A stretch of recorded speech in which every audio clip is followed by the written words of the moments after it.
అందరికీ నమస్కారం. నేను మీ శాంతి హనుమాన్. అమ్మ కుకింగ్కి స్వాగతం. ఎవరైనా మా ఛానల్ ఫస్ట్ టైం చూస్తున్నట్లయితే సబ్స్క్రైబ్ చేసుకోండి.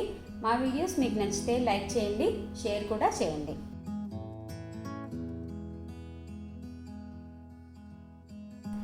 బాజ్రా ఫ్లోర్లో ఒమేగా 3 ఫ్యాట్స్ ఉంటాయండి. అందువల్ల హార్ట్ ప్రాబ్లమ్స్ ఉన్న వాళ్ళకి చాలా మంచిది. పొటాషియం బాగా ఎక్కువగా ఉండటం వల్ల బీపీ ఉన్న వాళ్ళకి బీపీ కంట్రోల్ అవ్వడానికి ఉపయోగపడుతుంది. ఫైబర్ ఉండటం వల్ల బ్యాడ్ కొలెస్ట్రాల్ రిలీజ్ కాకుండా మనల్ని కాపాడుతుంది.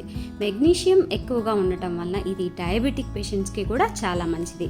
కాన్స్టిపేషన్ ప్రాబ్లం ఉన్న వాళ్ళకి ఈ బాజ్రా ఫ్లోర్ ఇమ్మీడియట్ సొల్యూషన్గా పనిచేస్తుంది. కావాలంటే ట్రై చేసి చూడండి. ఇందులో యాంటీ ఆక్సిడెంట్స్ బాగా ఉండటం వల్ల మన స్కిన్ హెల్తీగా ఉండటానికి ఉపయోగపడుతుంది. తర్వాత ఐ హెల్త్కి కూడా చాలా మంచిది. ఆస్మా పేషెంట్స్కి మాత్రం మరీ మంచిది. ఇది తక్కువ తిన్నా కూడా ఎక్కువసేపు మనకి ఆకలి అవ్వకుండా చూస్తుంది. సో వెయిట్ లాస్ అవ్వాలనుకునే వాళ్ళకి ఇది మంచి సొల్యూషన్. మరి ఇన్ని హెల్తీ బెనిఫిట్స్ ఉన్న మన బాజ్రా ఫ్లోర్తో తయారు చేసే రోటీ ఎలా చేయాలో ఏమేం కావాలో చూసేద్దామా? సద్ద రొట్టె చేసుకోవడానికి కావాల్సిన పదార్థాలు: 1 కప్ సద్దపిండి, 1/2 cup water, 2 tablespoons sesame seeds, 1 teaspoon salt. First water boil చేసుకుందాం. వాటర్ బాయిల్ అయ్యాయి. దీంట్లో సాల్ట్, సద్దపిండి వేసి కలిపి ఆఫ్ చేయండి. దీన్ని బాగా కలిపి మూసి పెట్టి ఒక 10 మినిట్స్ అయిన తర్వాత రొట్టె చేద్దాం. ఇది 10 మినిట్స్ అయింది. ఇప్పుడు దీన్ని ఒక ప్లేట్లోకి తీసుకొని ముద్దలాగా చేసుకోండి. కొద్దిగా వాటర్ ఇలా స్ప్రింకిల్ చేసుకొని ముద్దలా చేసుకోండి. ఇలా బాగా అనండి. ఎంత బాగా అంటే రొట్టె అంత బాగా వస్తుంది. అన్నీ ఇలా రెడీ చేసి పెట్టుకోండి.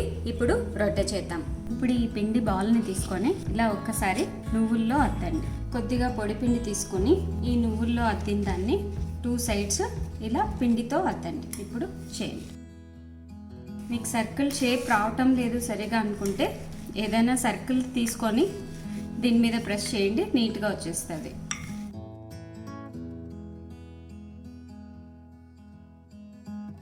ఇది మీకు గట్టిగా తినాలంటే చాలా పల్చగా చేయండి. కొద్దిగా సాఫ్ట్ కావాలనుకుంటే ఈ మాత్రం చేయండి. ఇప్పుడు ఇలా తీసుకొని ఒక ఐరన్ తవా మీద వేసి టోస్ట్ చేద్దాం. ఇలా వేయండి. వేసిన తర్వాత వాటర్తో ఇలా ప్రెస్ చేయండి. ఒక వెట్ క్లాత్ అయినా తీసుకోండి, లేదా టిష్యూ పేపర్ అయినా తీసుకోండి. మీకు దగ్గర ఏది ఉంటే దాంతో ఇలా వాటర్ ప్రెస్ చేయండి. ఒక 1 మినిట్ అయ్యాక ఈ వాటర్ అంతా అబ్జర్వ్ అయిన తర్వాత దీన్ని ఇలా టర్న్ చేయండి. 2 సైడ్స్ ఇలా బాగా అయ్యాక తీసేయండి. మీకు ఇంకా బాగా గట్టిగా కావాలని ఉంటే స్టవ్ ఫ్లేమ్ తగ్గించి ఇంకో 2 మినిట్స్ పెట్టండి, బాగా అవుతుంది. చూడండి, రొట్టెలన్నీ ఇలా రెడీ అయిపోయాయి.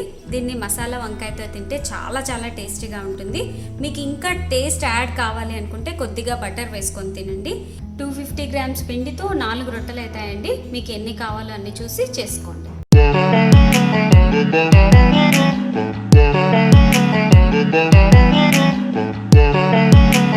Bye.